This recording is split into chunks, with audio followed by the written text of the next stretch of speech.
Assalamualaikum warahmatullahi wabarakatuh.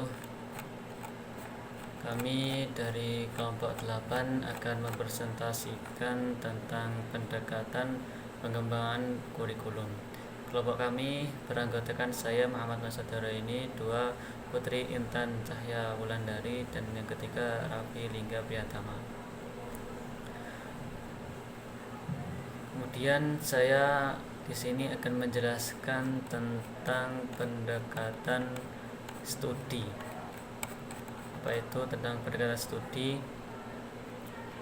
Pendekatan studi ini secara akademik bukan bidang studi atau mata pelajaran sebagai dasar organisasi kurikulum.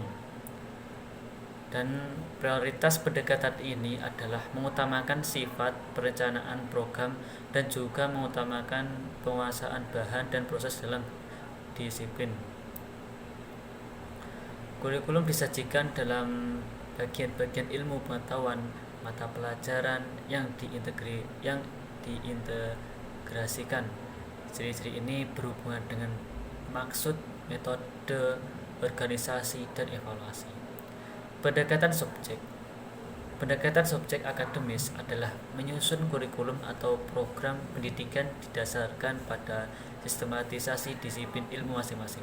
Para ahli akademis terus mencoba mengembangkan sebuah kurikulum yang akan melengkapi peserta didik untuk masuk ke dunia pengetahuan dengan konsep dasar dan metode untuk mengamati hubungan antara sesama, analisis data, dan penarikan kesimpulan. Pengembangan kurikulum subjek akademis dilakukan dengan cara menetapkan lebih dahulu mata pelajaran atau mata kuliah apa yang harus dipelajari peserta didik yang diperlukan untuk persiapan pengembangan disiplin ilmu. Kemudian tentang pendekatan berorientasi pada tujuan. Pendekatan kurikulum selanjutnya yang tadi yaitu berorientasi pada tujuan. Pendekatan jenis ini menempatkan rumusan atau penempatan tujuan yang hendak dicapai dalam posisi sentral, sebab tujuan adalah pemberi arah dalam pelaksanaan proses belajar mengajar.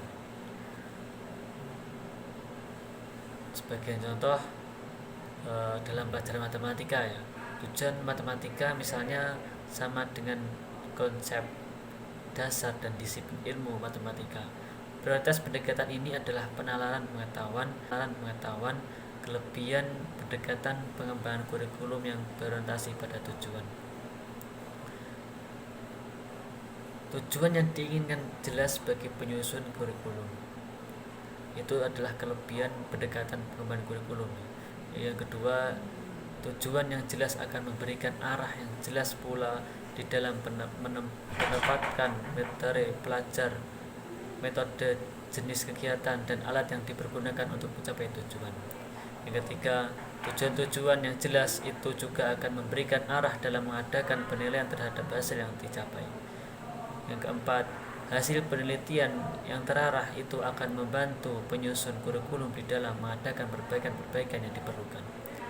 Dari kelebihan-kelebihannya itu bahwasanya pendekatan yang berorientasi pada tujuan mempunyai lebih banyak segi-segi yang menguntungkan daripada yang merugikan dibandingkan dengan pendekatan yang berorientasi pada bahan pelajaran.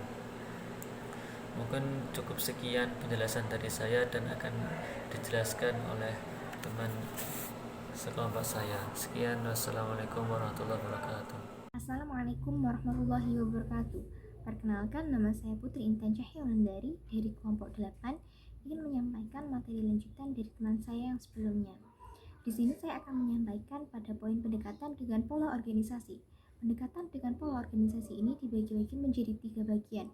Yang pertama, pendekatan dengan pola subject matter kurikulum, yang mana penekanannya pada berbagai mata pelajaran secara terpisah-pisah.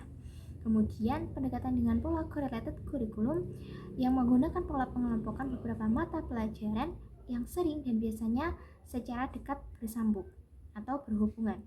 Nah, pendekatan ini dapat ditinjau dari beberapa aspek. Yang pertama pendekatan struktur, kemudian pendekatan fungsional, dan yang ketiga adalah pendekatan tempat atau daerah. Pendekatan yang ketiga adalah pendekatan dengan pola integrated kurikulum. Pendekatan ini didasarkan pada keseluruhan hal yang mempunyai arti tertentu yang utuh. Kemudian pendekatan rekonstruksionalisme. Pendekatan ini disebut juga rekonstruksi sosial. Kurikulum rekonstruksi sosial sangat memperhatikan hubungan kurikulum dengan sosial masyarakat dan politik perkembangan ekonomi. Nah, terdapat dua kelompok yang sangat berbeda pandangan terhadap kurikulum, yaitu rekonstruksionalisme konservatif dan rekonstruksionalisme radikal. Rekonstruksionalisme konservatif ini menganjurkan agar pendidikan ditujukan kepada peningkatan mutu kehidupan individu maupun masyarakat dengan mencari penyelesaian masalah-masalah yang paling mendesak yang dihadapi masyarakat. Kemudian rekonstruksionalisme radikal ingin menggunakan pendidikan untuk merombak tatanan sosial dan lembaga sosial yang ada dan membangun struktur sosial yang baru. Menurut pemahamannya, kurikulum rekonstruksi sosial bahwa kepentingan sosial harus diletakkan di atas kepentingan pribadi atau golongan. Asumsinya adalah perubahan sosial merupakan tanggung jawab masyarakat dan masih ada kesenjangan antara kurikulum dengan masyarakat. Tujuan utama kurikulum ini adalah mengembangkan kemampuan siswa untuk menghadapi masalah-masalah yang ada di dalam masyarakat. Sekian penyampaian materi dari saya, selanjutnya akan dilanjutkan oleh teman saya. Sekian, Assalamualaikum warahmatullahi wabarakatuh. Assalamualaikum warahmatullahi wabarakatuh. Perkenalkan, nama saya Raffi Lingga Priyatama. Saya di sini merupakan salah satu anggota dari kelompok 8 yang akan menjelaskan mengenai pendekatan-pendekatan dalam pengembangan kurikulum. Yang sebelumnya sudah dijelaskan mengenai pendekatan tersebut oleh teman-teman saya, dan di sini saya melanjutkan beberapa pendekatan di dalam pengembangan tersebut. Pendekatan yang pertama yaitu mengenai pendekatan humanistik.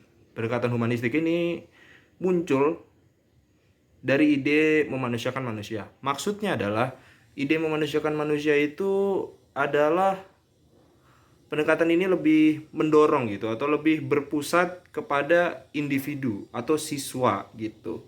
Atau perkembangan efektif siswa itu sebagai syarat atau sebagai bagian integral dari proses pembelajaran. Kemudian dalam kurikulum ini atau dalam pendekatan ini, guru itu lebih didorong atau lebih ditekankan untuk memiliki hubungan emosional antara ke siswa gitu, kayak hubungan emosional antara guru dan murid gitu loh. Karena kan pendekatan ini lebih berfokus kepada manusianya, karena humanistik. Oke. Selanjutnya, tujuan dari pengembangan humanistik ini tuh yang tadi sudah dijelaskan, yaitu lebih mendorong kepada pribadinya atau kepada individu tersebut agar pribadinya tuh berkembang dan mengetahui kepribadian si anak itu sampai mana gitu.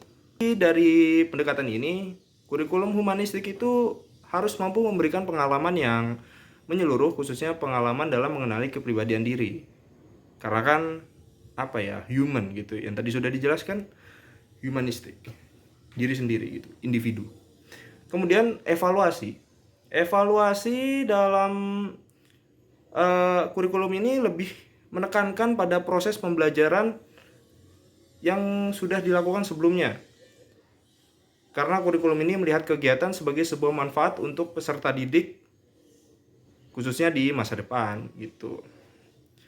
Karena proses itu memberikan pengalaman tersendiri bagi si siswa tersebut. Namun dalam pengaplikasiannya, kurikulum ini memiliki beberapa kelemahan atau kekurangan, yaitu yang pertama, keterlibatan emosional tidak selamanya berdampak positif bagi perkembangan individu anak atau perkembangan individu si siswa tersebut.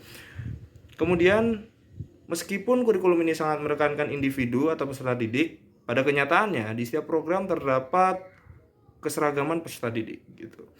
Kemudian yang ketiga, kurikulum ini kurang memperhatikan kebutuhan masyarakat secara menyeluruh. Dan yang terakhir, kelemahannya adalah dalam kurikulum ini prinsip-prinsip psikologis yang ada kurang terhubungkan gitu. Selanjutnya, saya akan menjelaskan mengenai pendekatan akuntabilitas. Pendekatan akuntabilitas ini adalah pendekatan yang lebih menekankan kepada pertanggungjawaban, yang berorientasi pada pertanggungjawaban lembaga pendidikan tentang pelaksanaan tugasnya sebagai atau kepada masyarakat. Jadi pada intinya pendekatan akuntabilitas itu lebih menekankan pada pertanggungjawaban baik itu guru maupun lembaga pendidikan dalam mendidik si anak gitu loh. Ya mungkin itu saja penjelasan mengenai beberapa pendekatan-pendekatan dalam pengembangan kurikulum. Kurang lebihnya mohon maaf apabila saya ada salah-salah kata, tolong dimaafkan. Terima kasih. Wassalamualaikum warahmatullahi wabarakatuh.